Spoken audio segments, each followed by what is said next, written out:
All right, this is I'm Not Average Joe. Consider It Part 2. So if you haven't watched Consider It Part 1, stop this video right now and go back to Consider It Part 1. So, I'm in the UC Davis Medical Center, emergency room, the waiting room, with my boy Hack It Up, Harry, my boy Street Sam, etc. I talked to the admissions lady. She didn't even know what a stem cell transplant was. She said, "Okay, wait, honey, and we're gonna get you a room." And translation for my experience with emergency rooms is you're gonna wait a while.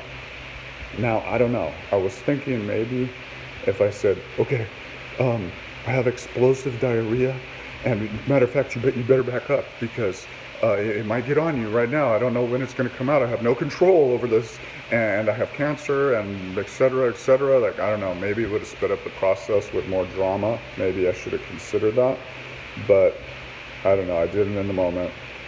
I was just kind of freaking out because I have a mask on with all these people that are sick and etc. So finally, about a half an hour goes by, get a room. As we walk by all these sick people, I got my mask on, etc. And chilling in the room. This is like, we got there before 9 p.m. So, I don't know, it's 9:30-ish, maybe a little later.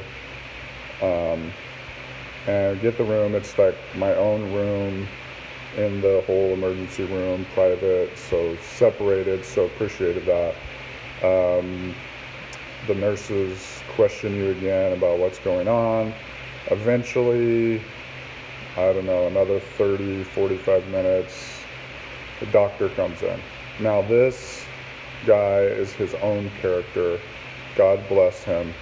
He comes in and he's a Middle Eastern guy. I'm not exactly sure what location. And he's like, "Hello, my name is Dr.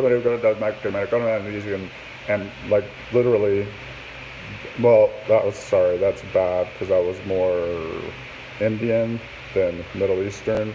But I had to ask him a couple times what he was saying. And as I'm asking him, I look at his name tag.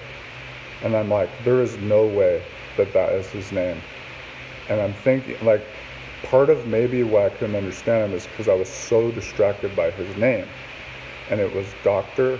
Max American. I kid you not. Max American. I was like, this is the greatest name I have ever heard for a doctor who's from the Middle East, who's trying to make it happen in the land of the free and the home of the brave, who were accepting all immigrants who want a chance. Well, maybe not anymore, but that's a whole other story. So he talked to me and he said, "Well, we're going to look at a bunch of stuff, etc., and we'll get back to you."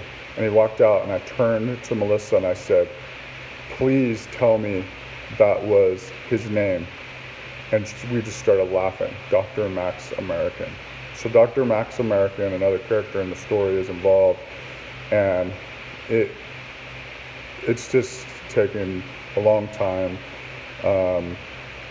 They're trying to figure out what they're going to do with me. They're going to run a bunch of tests. They want to run a stool test because we're talking about diarrhea here. And I couldn't go anymore. And part of it was because they wouldn't let me drink anything.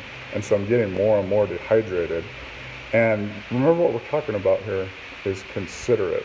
So here we are, and it's not like you just go through your circumstances and you just automatically consider it pure joy. I'm in the midst of the circumstance, and there's an ongoing like thought process and dialogue with God that's going on in my head. And I'm like, God, like, I don't know what is going on here, and I have like stomach pains and all this, and I don't know what you're going to do here.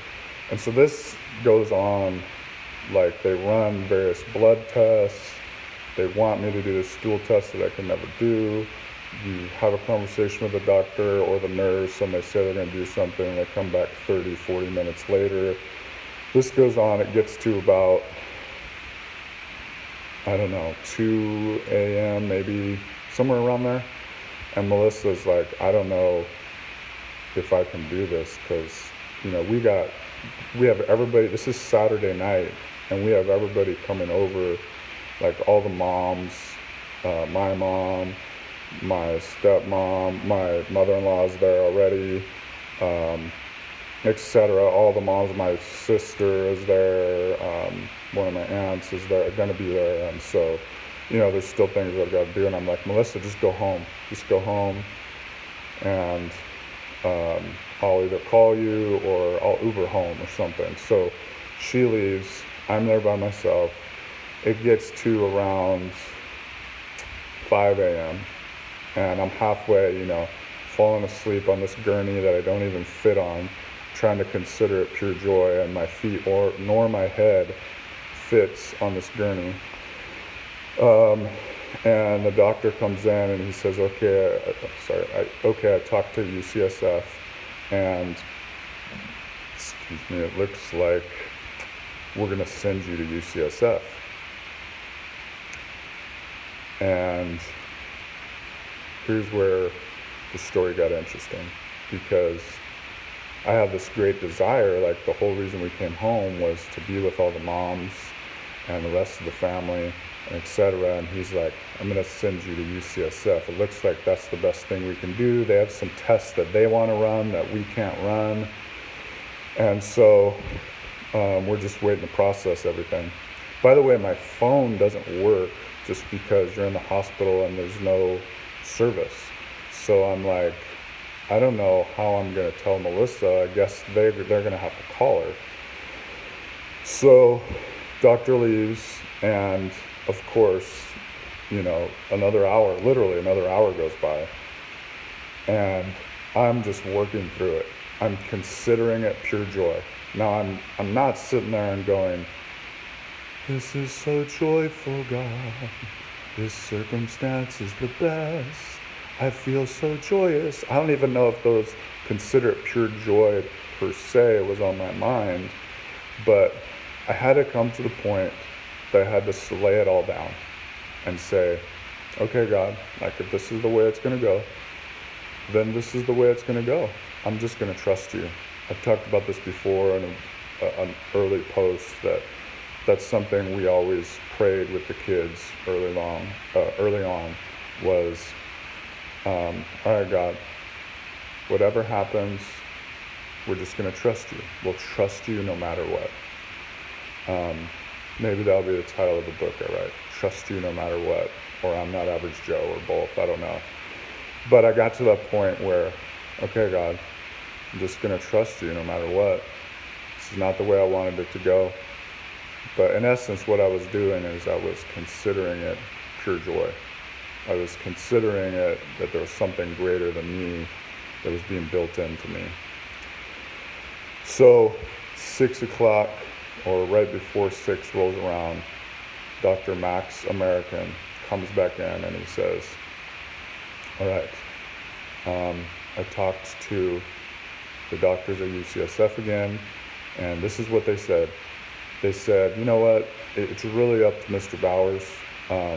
If he's presently feeling okay, he has an appointment Monday morning, and he can just wait till then. If he's really feeling poorly, then yes, let's send him.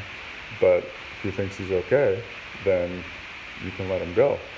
And so Dr. Max American looks at me and says, well, this is what they said, so really the ball is in your court. I don't think he said that, that's not his expression, but that's my expression in essence. What do you want to do? And so again, I couldn't just be the average Joe, I'm staying home. I had to kind of quickly, because he's standing right there, think through, okay, what's the best? How do I really feel? And I really felt okay. I didn't feel like I was just pulling up the bootstraps to make it happen. And I said, no, I think I can wait. We're going back to San Francisco. Now it was Sunday, so tonight anyway. So if I needed to, we could go to the emergency room there as well. which by the way we did, which I'll talk about in another part probably. But so I ended up leaving. I decided I was just going to take Uber home. So I get home like at 6:30, sleep for a few hours, and got to be with everybody. Mostly just sat around, but talked to everybody and just enjoyed everybody. So I guess that's kind of the good ending to this part of the story. But remember, this is before I'm even in the hospital and such. But the key is that I had to consider it pure joy. There was an action that had to take place on my part. I had to take an account. I had to rule over my circumstances in a way to say that I'm going to consider this pure joy because God's up to something bigger in my circumstances. So that's the first part, or second part to this story, but more to come in other posts. So as you're thinking about your circumstances today and as they've happened, can you consider it pure joy? I'm not Average Joe. You're not Average Joe. Peace.